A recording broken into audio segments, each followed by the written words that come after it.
안녕하세요. 서울 근교에 사는 30대 여자입니다. 사연 열차는 제가 애정하는 채널 중 하나인데요.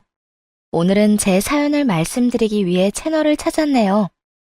전 결혼한 지 2년도 되지 않아 이혼을 하게 되었어요.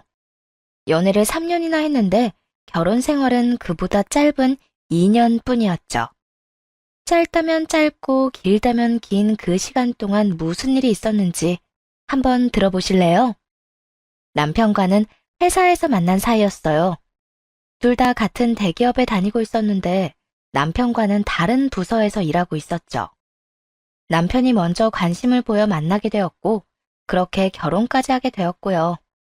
결혼하기 전에 시모는 인자함이 철철 흘러넘치는 사람이었어요. 오죽했으면 친정엄마께서 시모를 처음 본 날 이런 말씀을 하셨으니까요. 딸, 오늘 보니까 다른 건 몰라도 고부 갈등은 걱정 안 해도 되겠어. 예비 사돈이 널 보는 눈빛도 따뜻하고 사람이 참 좋아 보이더라. 엄마도 그렇게 느꼈어? 나도 그렇게 느끼긴 했어.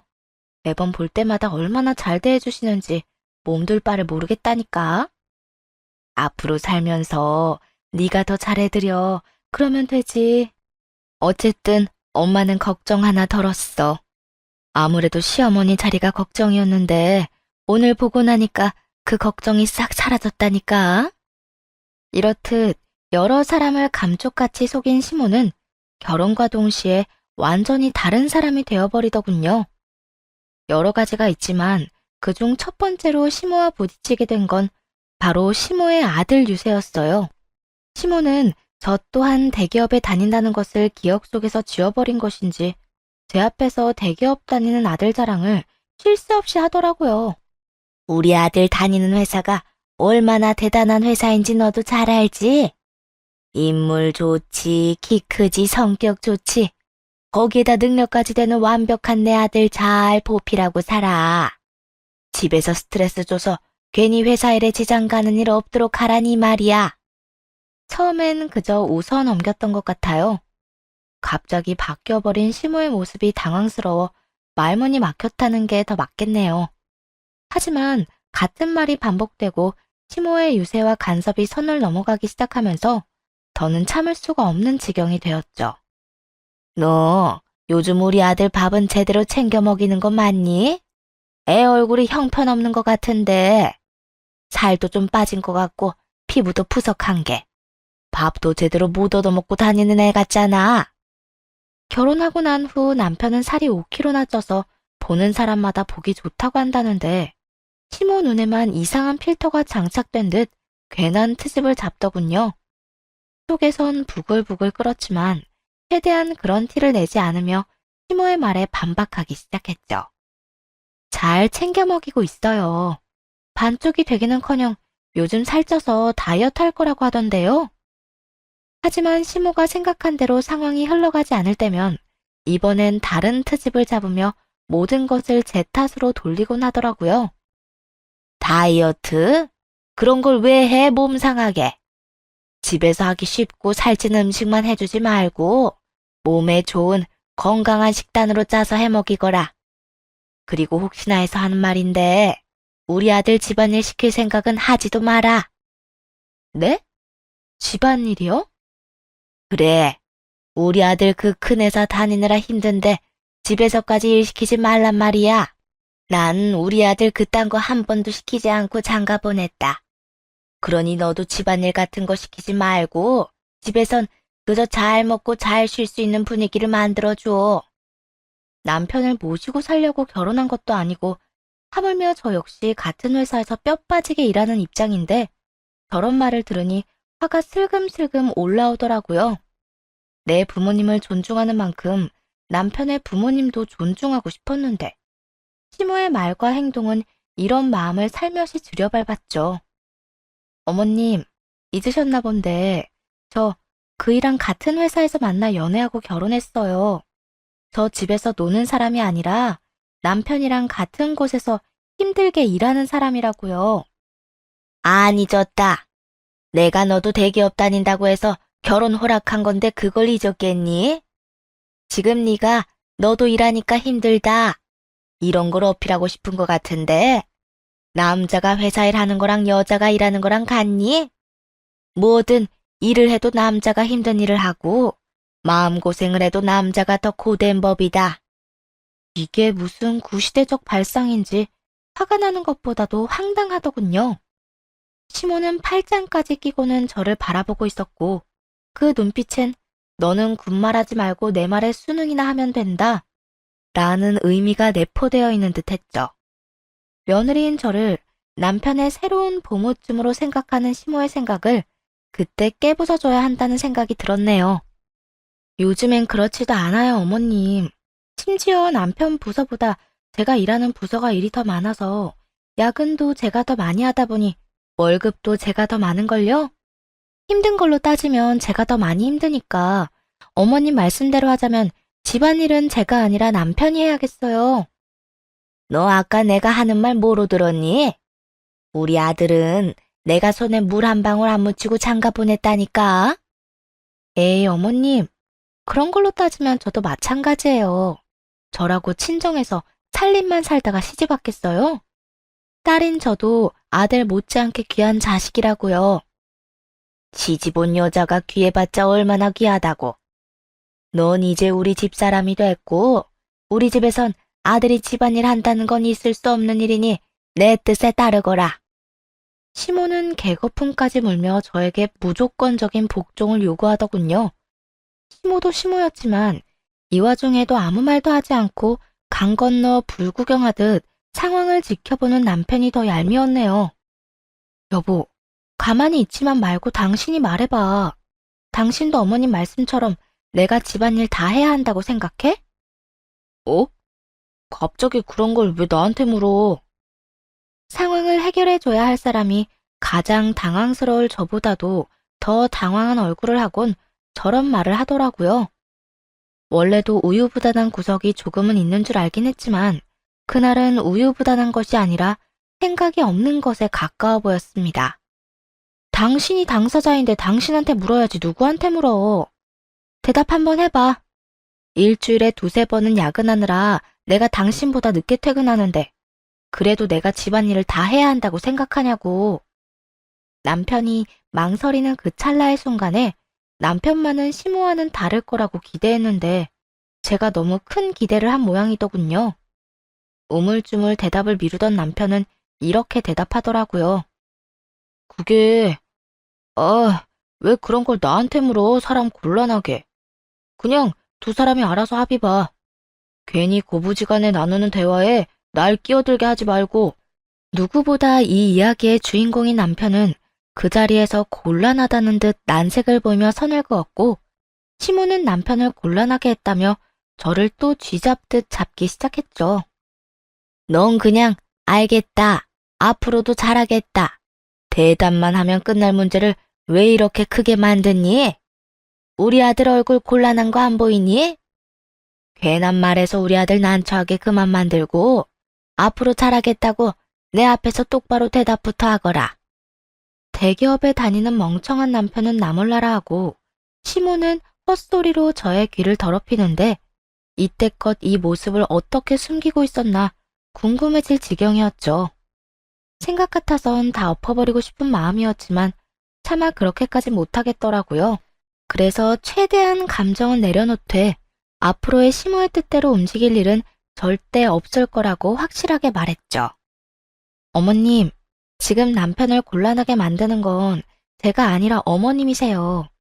결혼하기 전이야 어머님 아들이었지만 이젠 한 가정의 가장이자 저와 가정을 이루고 살고 있는데 언제까지 우리 애 우리 아들 하면서 살림까지 간섭하실 거예요? 그냥 저희가 알아서 잘 살 수 있게 지켜만 봐주세요. 지켜만 보라고? 내가 왜 그래야 하니? 이대로 두면 착하고 순진한 내 아들이 네 손에 놀아날 게 뻔한데 내가 두고만 볼 것 같니? 난 절대 그럴 생각 없으니 네가 포기하려무나. 저도 어머님 뜻대로 살아드릴 생각 없으니까 그냥 어머님이 포기하세요. 뭐야? 너 진짜 해보자는 이거야? 어디 어른이 말하는데 눈 똑바로 뜨고 한마디도 안 지려고 들어? 너 몰랐는데 아주 되바라지는구나. 저도 어머님이 적당히 하시면 이렇게까지 할 일이 없었겠죠. 그런데 어머님이 매번 꾸준히 선을 넘으시니까 하는 수 없잖아요. 절대로 질 생각이 없던 저는 여전히 흥분하지 않은 채로 따박따박 시모의 말에 지지 않고 답했고, 시모는 이런 제 행동이 더 화가 난다는 듯 언성을 높이더군요. 이게 진짜?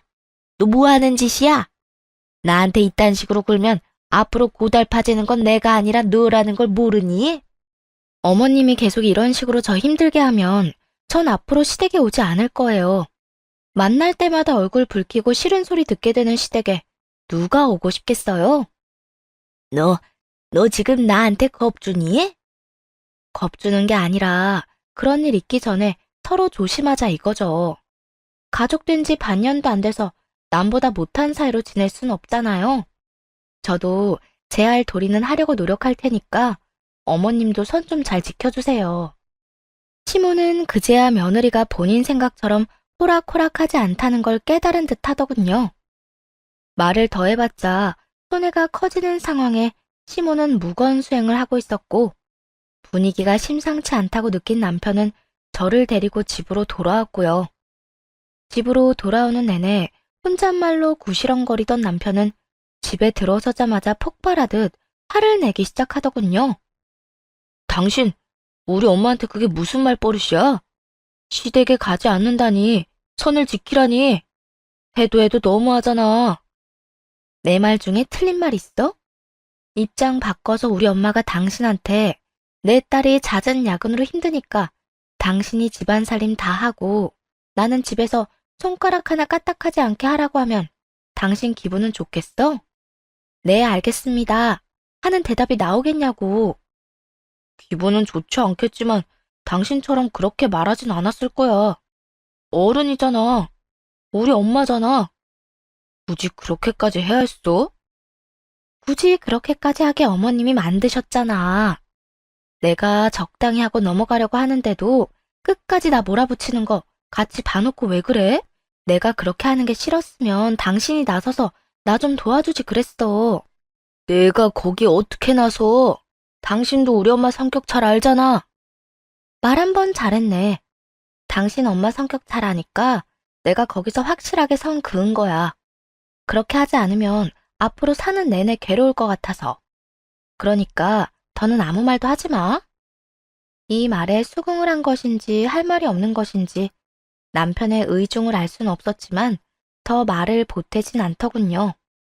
그렇게 시간은 유수처럼 흘러갔고 결혼하고 처음 맞이하는 시모의 생신이 되었습니다.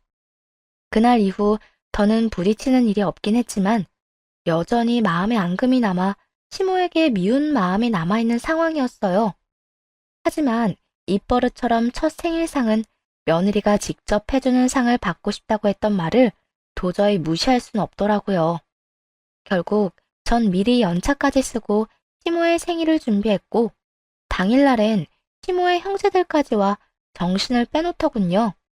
뭐 거기까지는 어느 정도 참을 수 있었습니다.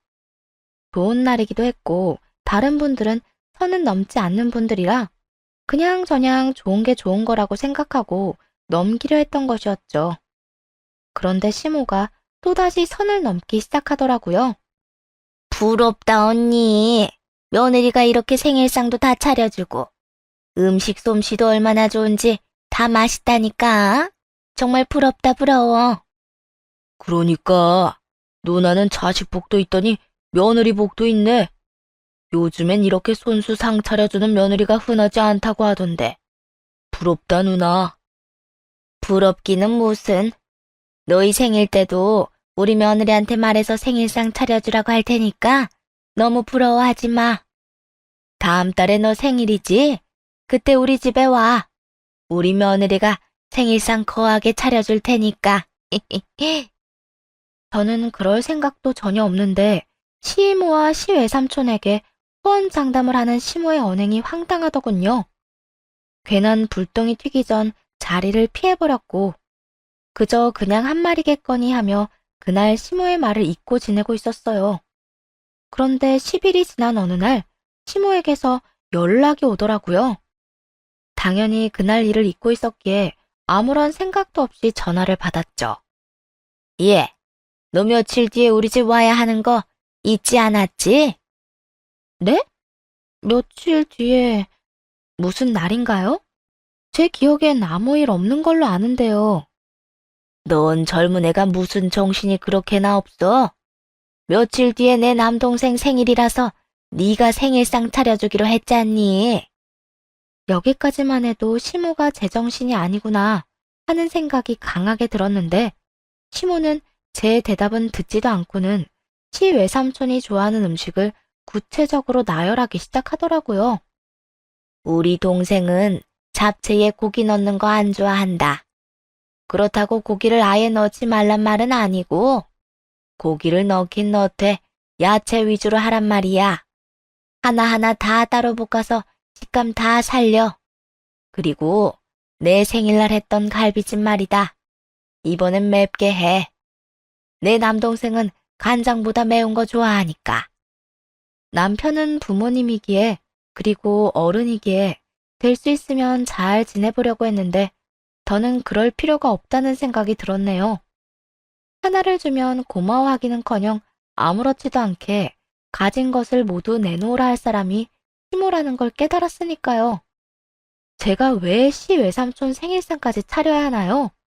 전 그날 차려드린다고 말한 적이 없어요. 너 또 시작이니? 그때 되바라지게 군 이후에 고분고분하게 군다 싶어서 반성 좀 했다 싶었더니 그게 아니었구나. 잘못한 게 없는데 무슨 반성을 하겠어요. 전 그저 며느리로서의 최소한의 도리만 하려고 했던 것뿐이라고요. 그 도리 중엔 시외삼촌 생신상까지 차리는 건 포함되어 있지 않고요. 며느리로서 도리는 이 시어머니가 하라는 대로 다 하는 거야. 이렇게 사사건건 못한다, 안 한다고 할 게 아니라. 제가 생각하는 도리랑 어머님이 생각하는 도리가 다른 것 같은데 저는 절대로 시외삼촌까지 모시고 싶은 마음 없으니까 그렇게 챙기고 싶으시면 그런 말 꺼낸 어머님이 직접 챙겨주세요. 저도 회사에 다니느라 바빠요. 너 진짜 내가 말로 경고할 때 하라는 대로 하는 게 좋을 게다. 이번엔 내 동생 생일상 안 차리면 내가 가만히 있지 않을 테니까. 시모의 경고에도 다시 한번 절대로 가지 않을 거란 말을 남기고 전화를 끊어버렸어요. 그리고 시 외삼촌의 생일 당일 당연히 전 출근을 했고 그날 시모에게선 거짓말 조금 보태 100통 정도의 전화가 오더라고요. 물론 단 한 통의 전화도 받지 않았지만 신경을 끌래야 끌 수가 없었죠. 그렇게 시간은 어느새 오후 5시가 되어갔고 이쯤이면 시모도 포기를 했겠지 하고 생각하던 그 순간이었어요. 소란스러운 소리에 뒤를 돌아보니 1층 로비를 어떻게 통과한 것인지 시모가 무서운 얼굴을 하곤 달려오고 있더라고요. 그리곤 한치의 망설임도 없이 제 머리채를 잡고 흔들기 시작했죠. 이 나쁜 거사. 너 때문에 오늘 귀하디귀한 내 남동생이 미역국도 제대로 못 먹고 상심이 얼마나 큰 줄이나 네가 알기나 해? 어머님, 진짜 미쳤어요? 애초에 제가 시 외삼촌 생일상까지 차린다고 한 적이 없는데 이게 뭐 하는 짓이에요? 이거 놓으세요. 이거 놓으라고요. 넌 그냥 내가 시키면 시키는 대로 하면 된다고 했어, 안 했어? 내가 오늘 네 그 고약한 버릇을 확 뜯어 고쳐주마. 처음엔 어리동절하게 저희를 보던 직원들도 제가 이렇게 당하는 이유를 알고 나자 말도 안 되는 일이라며 저마다 웅성이기 시작했죠. 그중 남편과 친분이 있는 직원이 남편에게 연락을 해주었고 소식을 전해들은 남편이 황급히 달려와 시모를 떼어냈고요. 그 순간 남편의 행동이 얼마나 미덥지 않았으면 그 순간 남편이 시모를 떼어내는데 놀랍기까지 했네요. 평소에 남편이라면 그냥 구경만 하고 있더라도 전혀 이상하지 않은 그런 인간이라고 생각했으니까요.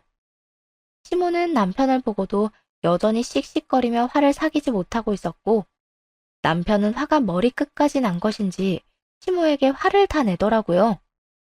엄마, 여기까지 찾아와서 이러면 어떡해. 할 이야기가 있으면 집에서 해야지. 여기가 어디라고 이 난동을 피우냔 말이야. 내가 오죽했으면 이렇게까지 했겠어? 저것이 차리라는 네 삼촌 생일상은 안 차리고 여기서 일이나 하는 꼴을 보는데 내가 눈이 안 돌아가겠어? 일단 나가서 이야기하자. 여기서 이러지 좀 말고. 아들, 왜 나한테만 뭐라고 그래? 잘못은 내가 아니라 저것이 했다고. 지금 잘잘못 따질 때야? 여기 저 사람이 다니는 회사이기도 하지만 내가 다니는 회사이기도 해. 그러니까 제발 좀 그만하고 따라오라고. 남편은 시모를 끌고 나가기 바빴고 그 와중에도 시모는 제게 욕을 하기 바쁘더군요. 내가 너 가만 안 둘 거야. 퇴근하면 딴 길로 셀 생각하지 말고 우리 집으로 곧장 오거라. 알겠어? 오늘 네 눈에서 피눈물이 흐르게 해줄 테니까. 생각이 없는 건 알고 있었지만 저 정도일 줄은 꿈에도 몰랐습니다. 시모의 원래 목적은 제가 개망신을 당하게 하려고 했던 것일 텐데 진짜 개망신을 당하게 된 사람은 제가 아니라 남편이었으니까요. 직원들은 저마다 개념 상실한 시모와 그런 시모를 제지하지 못한 남편의 욕을 하느라 바빴죠. 시모와 연을 끊고 사는 게 아니라면 이혼을 해야겠다고 마음을 정리했습니다. 그렇게 퇴근 시간이 되었고 시댁으론 당연히 가지 않았어요. 망설이지 않고 집으로 돌아갔고 남편은 집에서 한숨만 쉬며 저를 기다리고 있더군요. 회사 분위기 어때? 어떻긴 당신이 생각하는 그대로지. 다들 저마다 우리 집 이야기한다고 바쁘더라. 괜찮냐, 힘내라라는 말만 오늘 몇 번을 들었는지도 모르겠어. 당신 꼭 그렇게까지 했어야만 했어? 그냥 적당히 우리 엄마 말 좀 들어주면 오늘 같은 일도 없었잖아. 제 걱정과 미안함에 눈물 쏟는 것까진 기대도 하지 않았지만 괜찮냐는 말 한마디 정도는 할 줄 알았는데 그것마저 큰 기대였더군요. 남편은 연신 한숨을 내쉬며 모든 걸 제 탓으로 돌리기 시작했어요. 그리고는 기적의 논리를 펼치더라고요.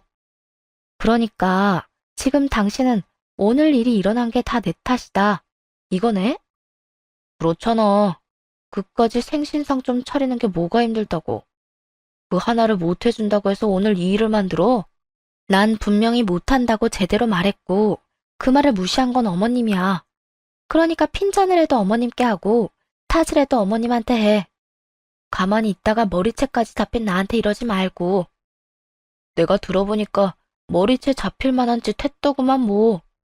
어른이 말하는데 꼬박꼬박 말대꾸나 하니까 그런 일을 당하지. 당신 지금 그 말 진심으로 하는 말이야? 그렇잖아. 진작 시키는 대로 다 했으면 오늘 그런 일 당할 일도 없고 당신 때문에 내가 회사에서 망신 당할 일도 없었을 거 아니야. 하여튼 내일 출근해서 당신이 다 해명하고 다녀. 내가 욕먹을 일 없게 말이야. 퇴근하는 내내 고민이 깊었는데 남편의 그런 반응을 보니 왜 고민을 했나 싶더라고요. 이렇게까지 한심하고 형편없는 놈이란 걸 알았다면 집으로 돌아오는 것이 아니라 이혼 전문 변호사를 먼저 만났을 텐데 말이에요. 어쨌든 눈앞에 정신 나간 남편이 있었고 이혼에 대한 확신이 생기자 지체하지 않고 마음을 전달했네요. 그냥 우리 이혼하자. 나 이제 당신이랑 같이 사는 게 싫다. 이혼? 지금 이혼하고 싶은 사람이 누군데 당신 입에서 이혼 이야기가 나와?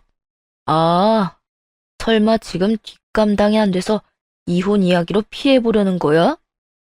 나름대로 진심을 다해 말했다고 생각했는데 남편은 헛웃음까지 치며 제 진심을 자기 마음대로 해석하기 시작했죠. 어디까지 하나 전 지켜봤고 한참을 혼자 드라마를 쓰던 남편은 큰 인심을 쓴다는 양 이렇게 말하더군요. 물론 당신이 전적으로 다 잘못하긴 했지만 우리 엄마도 조금의 잘못이 있긴 하니까 우리 집 가서 무릎 꿇고 빌라는 말까진 하지 않을게. 그냥 내일쯤 우리 엄마 찾아가서 잘못했다고 하고 앞으론 우리 엄마 말 잘 들으면서 살아. 생각도 눈치도 전혀 없는 남편은 입에서 나오는 대로 큰 소리를 쳤고 그런 남편의 눈을 똑바로 보며 다시 한번 이혼을 통보했네요. 이혼하자는 말 진심인 거 안 느껴져? 나 진심이니까 사과니 용서니 헛소리하지 말고 이혼해. 그러니까 이혼하자는 말이 진심이다 이거지? 그냥 하는 말이 아니라? 아직도 그렇게 날 몰라? 내가 이혼이라는 말을 그냥 할 사람으로 보여? 난 당신 엄마도 엄마지만 당신도 꼴 보기 싫어. 그러니까 당장 이혼해. 그래. 이혼해, 이혼. 누가 이혼하자고 하면 매달릴 줄 알아? 남편은 큰 소리는 쳤지만 그런 상황까지 상상하지 못했는지 그 자리에서 망부석처럼 가만히 서 있더라고요. 언행불일치의 모습이었죠. 아무 행동도 하지 못하는 남편을 지나쳐 옷방으로 가서는 남편의 짐을 챙겨 남편의 손에 쥐어주었습니다. 이거 가지고 당장 나가. 이혼 합의까지 된 마당에 한 집에 사는 건 좀 웃기잖아? 지금 나가라고? 그러면 내일 나가려고 했어? 우물쭈물 똥 마려운 강아지처럼 그러고 있지 말고 지금 당장 나가. 나가지 말라고 해도 나가려고 했거든? 나 없다고 울고불고 후회나 하지 마. 꼴에 자존심만 가득한 남편은 큰 소리를 치더니 짐가방을 들고 나가더군요. 그 한심한 인간이 짐가방까지 들고 어디로 갔는지는 궁금하지도 않았는데 다음날 원치 않게 알게 되었습니다. 네, 다들 예상하다시피 극성의 끝판대장인 시모가 다시 회사로 찾아와 난동을 부렸거든요. 네가 뭔데 내 아들을 집에서 내쫓아? 너 따위가 뭔데 내 아들한테 먼저 이혼하자고 말하냐고. 이 건방진년이 어제 그만큼 당하고도 정신을 못 차렸지? 오늘은 내가 기필코 본때를 보여주마. 시모는 또다시 고함을 지르며 손을 뻗어 저에게 달려왔고 그대로 그런 시모를 잡아 내동댕이 쳐버렸네요. 첫 번째야 멋모르고 당했지만 제가 바보도 아니고 또 당하고 있을 수만은 없는 일이잖아요. 제 나름대로 작정을 한 것이었죠. 바닥에 넘어진 시모 또한 작정한 듯 큰 소리로 곡소리를 내기 시작했어요. 아이고, 아이고, 이제 며느리가 시어머니를 막 미네 밀어. 다 늙은 노인네 허리라도 다치면 어쩌려고. 이 피도 눈물도 없는 것이 작정을 하고 밀쳐버리네. 가관이라는 단어가 이보다 더 어울릴 수는 없겠더라고요. 나오지도 않는 눈물을 짜내느라 있는 힘껏 미간을 찌푸린 시모의 얼굴은 마귀 할멈의 얼굴과 다름이 없어 보였습니다. 나오지도 않는 눈물 그만 짜내세요. 여기서 아줌마가 무슨 말을 어떻게 하든 아줌마 편을 들어줄 사람 아무도 없어요. 그간 한 짓이 있는데 누가 아줌마 편을 들고 불쌍하다고 생각하겠어요? 제 말대로였죠. 이미 시모가 어떤 사람인지 사무실 사람들은 잘 알고 있었고 그날 역시 처음부터 다 보고 있었던 사람들이라 저를 탓하기는커녕 일제히 시모에게 손가락질하며 욕을 하고 있었으니까요. 시모는 힐끔 실눈을 뜨고 상황을 살피는가 싶더니 태세를 바꿔 그 자리에 누워버리더군요. 이왕 이렇게 된 거 난 절대로 안 갈 거니까 어디 한번 오늘 망신살 제대로 뻗쳐보거라. 마음대로 하세요. 누가 더 큰 손해를 보게 될지는 지켜보면 알게 되겠죠. 시모가 형편없이 행동하면 행동할수록 아예 그곳에는 있지도 않는 남편을 저마다 욕하는 소리가 들리더라고요. 그렇게 30분 동안 난동을 피우던 시모는 지쳤는지 다시 욕을 입에 올렸고 전 경비팀을 불러 시모를 끌어냈습니다. 내 아들 신세 망친 저 몹쓸 것 내가 가만히 안 둘 거야. 지금 이렇게 쫓아내면 내일 또 찾아오면 되고 내일 또 쫓아내면 몇 번이고 또 찾아올 테다. 네 입에서 울고불고 하며 잘못했다는 말 나올 때까지 찾아올 테니 그런 줄 알아.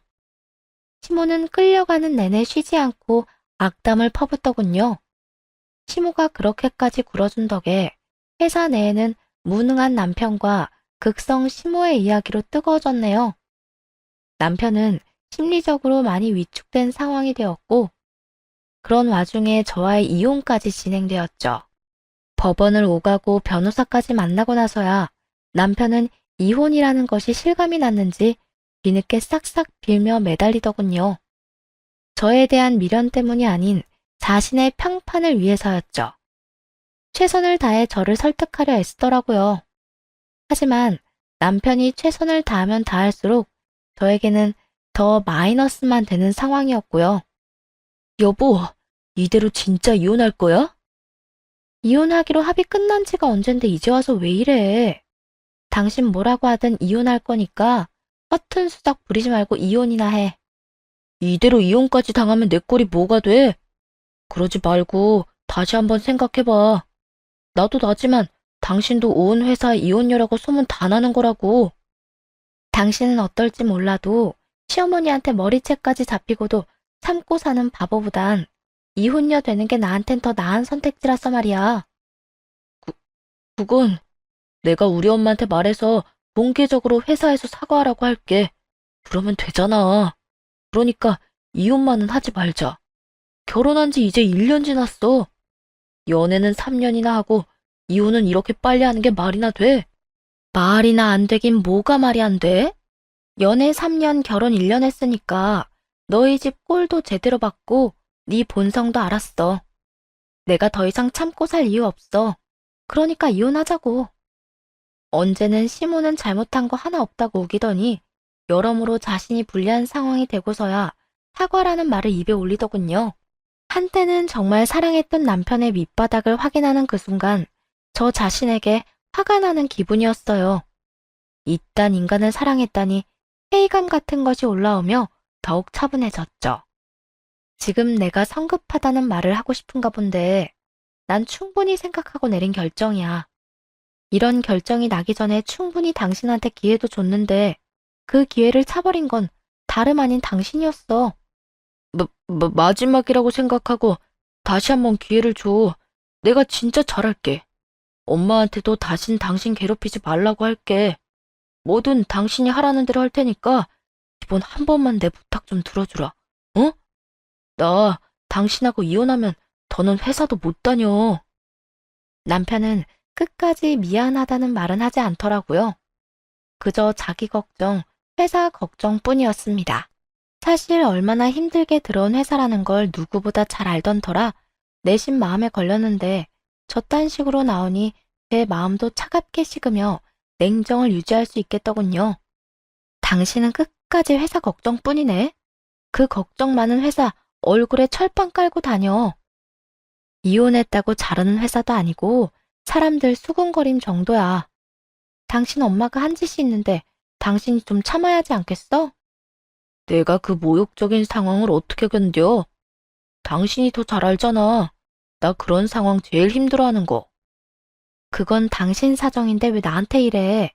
내가 그렇게 당신 엄마 때문에 힘들어할 때 당신은 나 신경이나 썼어? 그때 당신이 내 입장에서 단 한 번이라도 생각해줬더라면 우리가 이런 상황까지 오진 않았을 거야.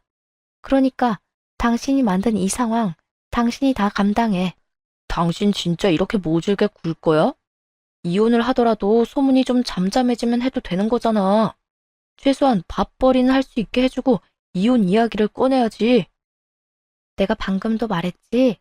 그건 당신 사정이고 그냥 버티면 회사는 계속 다닐 수 있을 거라고. 지은 죄가 있는데 그것도 못하면 밥벌이는 포기하고 살아야 하지 않겠어?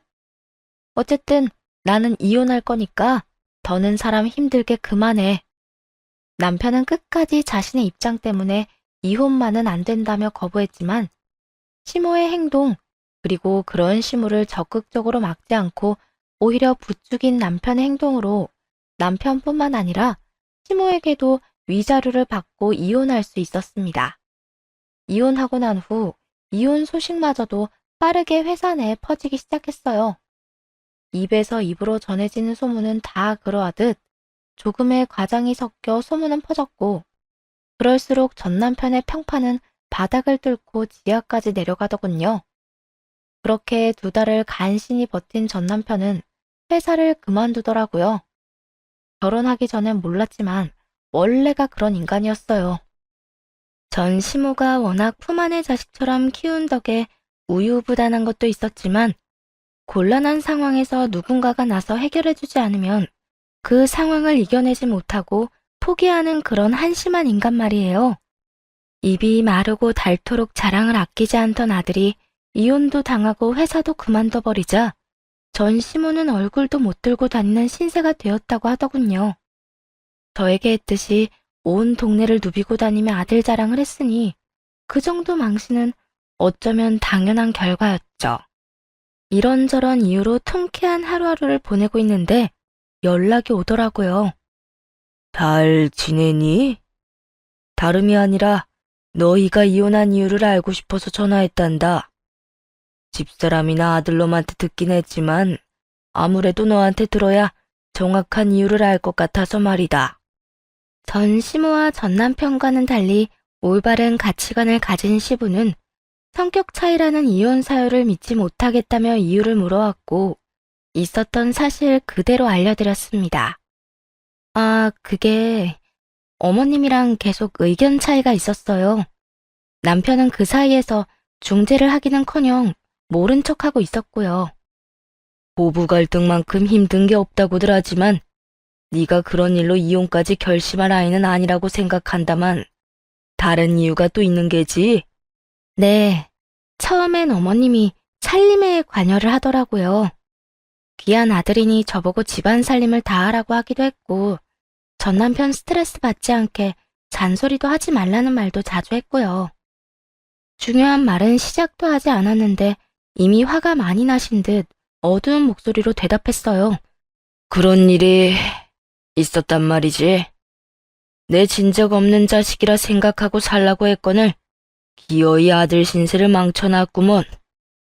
그리고 결정적으로 저한테 시애 삼촌 생일상을 차리라고 했는데 제가 무시했어요.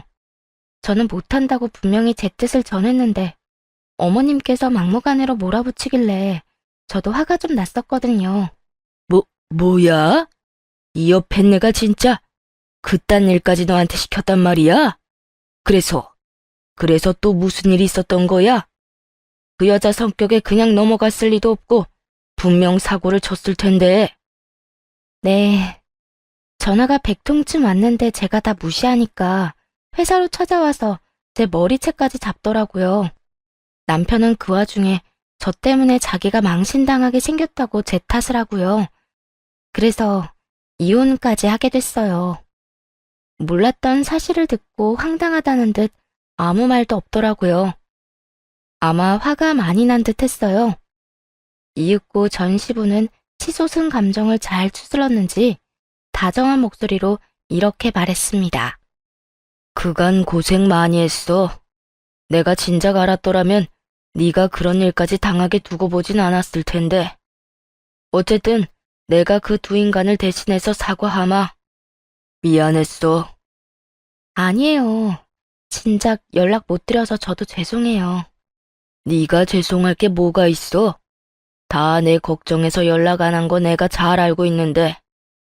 아가야, 사는 동안 행복하고 웃는 일만 가득하길 바라고 또 바라마.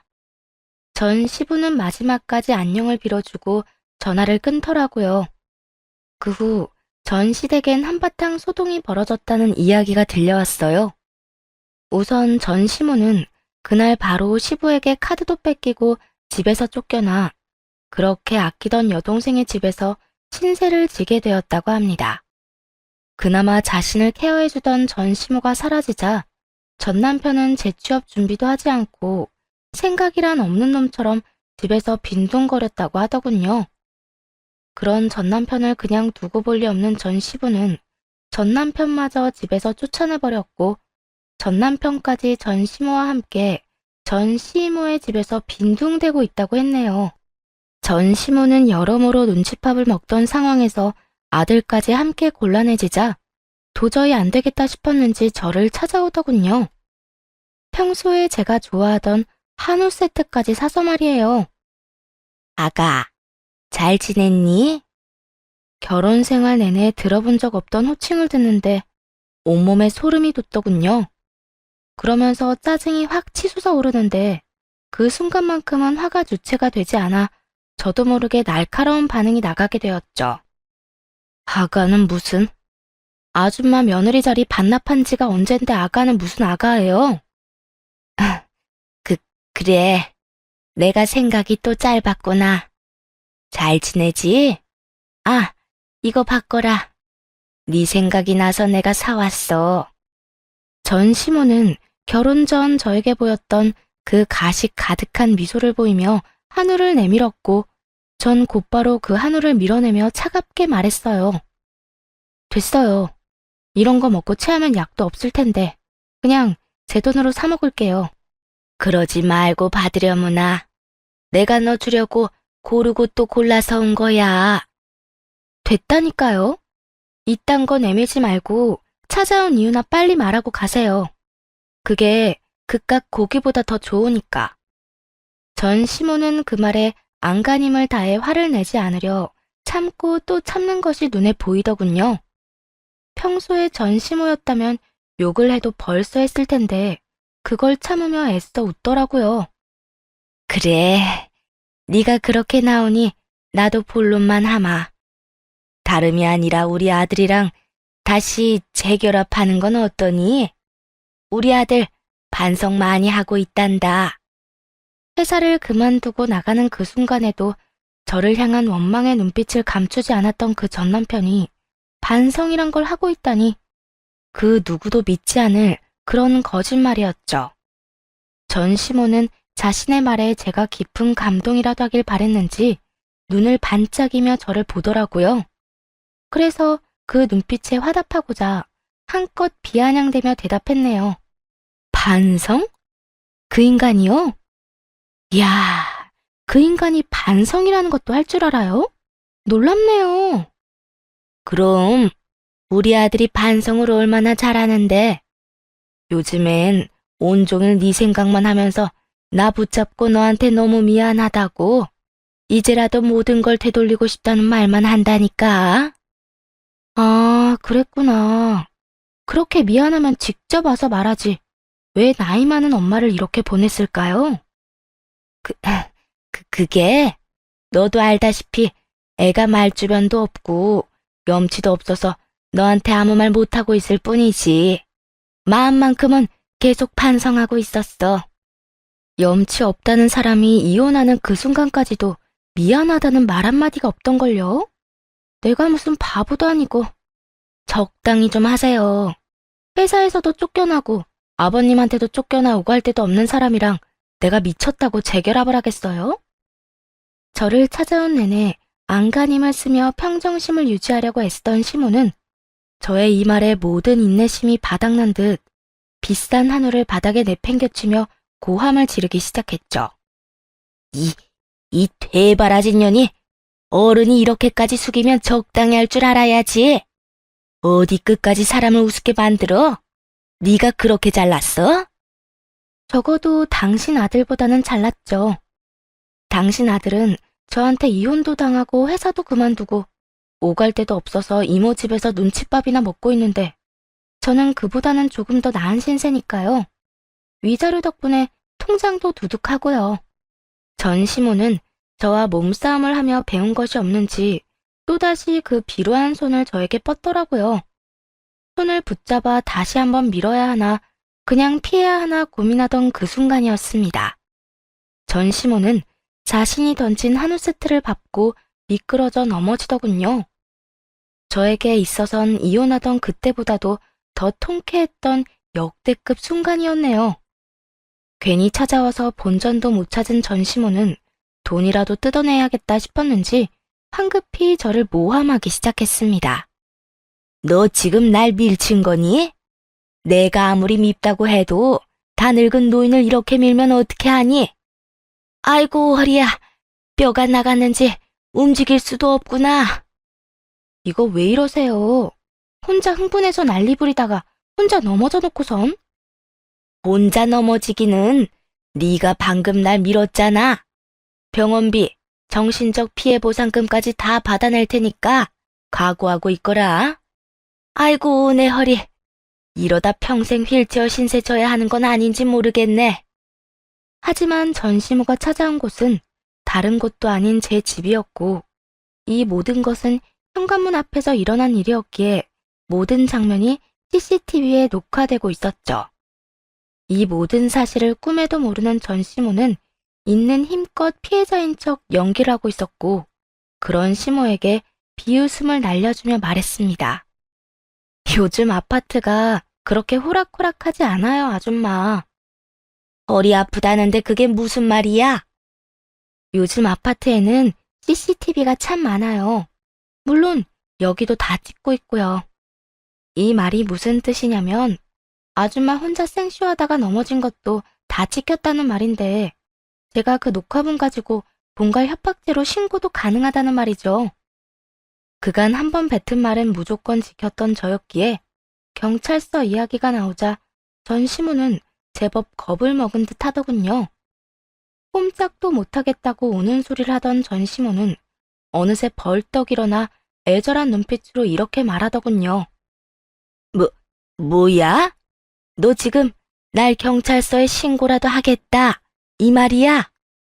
이때껏 본 적 없는 저 자세를 하더니 최대한 불쌍한 표정을 지으며 물었고 그런 시무를 내려다보며 다시 한번 경고했습니다.